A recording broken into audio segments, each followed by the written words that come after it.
Anda kembali menyaksikan live event Kabinet Kerja Jokowi JK bersama saya Robert Haryanto dan rekan saya Widya Saputra, masih dengan dua narasumber yang setia sekali dari pukul 10.30 tadi tetap di Metro TV. Pemirsa ada Bung Yunarto Wijaya dan juga ada Beli Kadek, harus manggilnya dengan Beli Kadek karena orang Bali. Kita juga punya perwakilan Bali loh di Menteri Kabinet yaitu Bapak Puspa Yoga.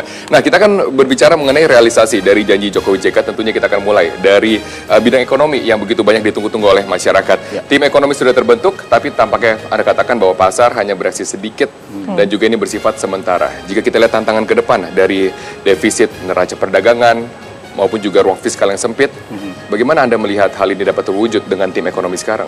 Ya, jadi tantangan yang dihadapi perekonomian kita ke depan itu bisa dibagi menjadi tantangan untuk jangka pendek dan juga untuk jangka panjang. Nah, untuk jangka pendek seperti yang sudah disampaikan tadi bahwa kita mengalami defisit neraca perdagangan. Ini mulai tahun 2012. Sebelumnya kita pernah di tahun 61, jadi baru defisit lagi tahun 2012.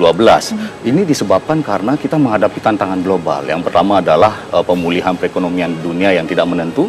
Kemudian berikutnya adalah komoditi boom sudah berakhir. Sedangkan kita tahu bahwa sebagian besar ekspor kita banyak tergantung pada komoditi dan mineral. Kemudian yang berikutnya adalah kebijakan quantitative easing atau yang dilakukan oleh The Fed itu sudah berakhir, sehingga ketidakpastian global ini menjadi tantangan jangka pendek. Nah, bagaimana caranya kabinet ke depan ini menghadapi ketidakpastian global itu? Yang pertama adalah bagaimana neraca perdagangan ini bisa surplus kembali, dan itu bisa dilakukan dengan berbagai kebijakan di sektor yield maupun kebijakan di fiskal gitu. Nah, di bidang fiskal ini yang sangat krusial karena kita ketahui kalau dilihat dari struktur fiskal kita lebih banyak pengeluaran atau spending itu adalah ke sektor-sektor yang sifatnya non produktif. Betul. Ya, kita bisa lihat spending untuk subsidi pegawai. Dan pegawai lebih besar dibandingkan dengan spending untuk capital dan juga untuk kegiatan sosial begitu. Sebenarnya bicara tentang subsidi ini erat sekali kaitannya dengan BBM, adalah pekerjaan rumah pertama yang menurut saya harus sangat di-concern oleh Kabinet Kerja Jokowi JK, di mana pasti berkaitan dengan ekonomi, di mana masyarakat juga sudah siap-siap. Ada apa yang akan terjadi nanti dengan kenaikan BBM? Perlukah sudah mulai hari ini juga Kabinet Kerja akan melakukan rapat perdana mengenai sosialisasi BBM, Bung Toto? Iya, belum ada keputusan juga kan apakah akan ada kenaikan atau tidak. Tetapi kalau kita coba baca beberapa statement Pak Jokowi, sebetulnya Pak Jokowi mengatakan ya tidak bisa dihindari. Walaupun Pak Jokowi mengatakan istilahnya ini bukan kenaikan BBM tapi pengalihan subsidi. Nah, artinya tantangan dan ujian pertama yang tidak mudah loh, karena kita bicara bukan di Indonesia saja. Kenaikan BBM atau istilah lain pengalihan subsidi ini selalu memiliki dampak domino efek, bukan hanya di level ekonomi tapi juga secara politik, secara sosial, dan bagaimana kemudian Pak Jokowi yang terkenal sangat populis ini harus merasionalisasi kebijakan kenaikan BBM yang sering dianggap tidak populis, apalagi kita tahu PDIP yang paling kencang menolak ketika ada rencana kenaikan BBM. Artinya menurut saya kita menunggu konsistensi Pak Jokowi yang dari awal berani mengatakan tidak bisa maju mundur. Dalam konteks ini saya akan berani mengambil keputusan. Nah, tinggal bagaimana diferensiasi itu bisa diwujudkan, bagaimana kekurangan yang ada dalam pemerintahan SBY dalam konteks menaikkan BBM ini bisa dibuat secara berbeda. Contoh, banyak yang mengkritik kebijakan kenaikan BBM walaupun karena alasan fiskal, tetapi tidak disertai oleh penghematan atau pembenahan di sektor hulu misalnya. Sehingga kemudian orang sering menyatakan, loh, ketika kegagalan pembenahan tata kelola migas berada di sektor hulu sehingga harganya tidak maksimal, lalu kemudian produksi tidak maksimal, kenapa kemudian harga ini dibebankan pada masyarakat? Atau kedua, bicara masalah penyelundupan dan segala macam.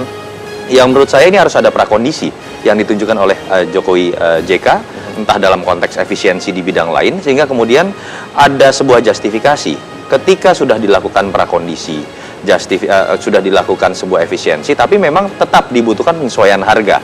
Ini akan jadi justifikasi menurut saya di hadapan masyarakat. Yang kedua, yang sering dikritikkan adalah program kompensasi. Yang paling dikenal itu kan BLT pada masa SBY, walaupun ada beberapa program lain.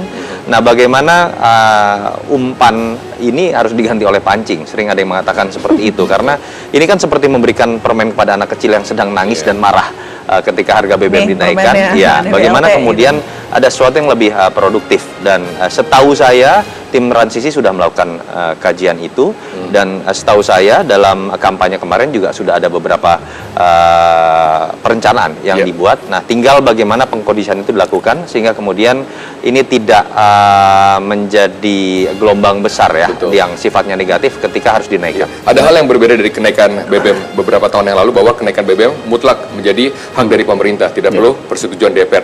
Mas Soto, apakah Anda melihat dengan populisnya Pak Jokowi, apakah kebijakan kenaikan BBM dapat dengan mudah diterima oleh masyarakat melihat animo dari masyarakat sekarang? Iya, tadi harus dijelaskan terlebih dahulu. Jadi ini berbeda misalnya dengan rencana kenaikan BBM Pak SBY pada tahun 2011 kalau tidak salah.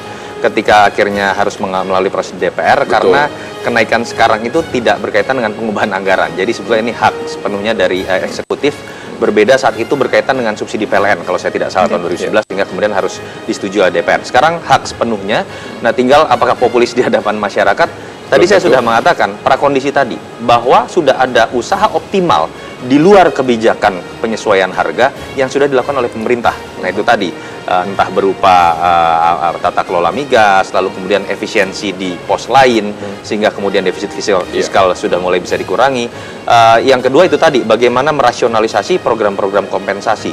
Seberapa besar sih efeknya untuk infrastruktur, seberapa besar sih efeknya buat pendidikan dan kesehatan kita sehingga kemudian masyarakat merasa memang ini bukan masalah kenaikan harga BBM tapi ini APBN yang lebih bermanfaat. Oke, baik, kita tahan di sana karena kita kan juga bahas mengenai bagaimana sempitnya ruang gerak dari pemerintah karena undang-undang APBN juga sudah disahkan sampai dengan akhir tahun.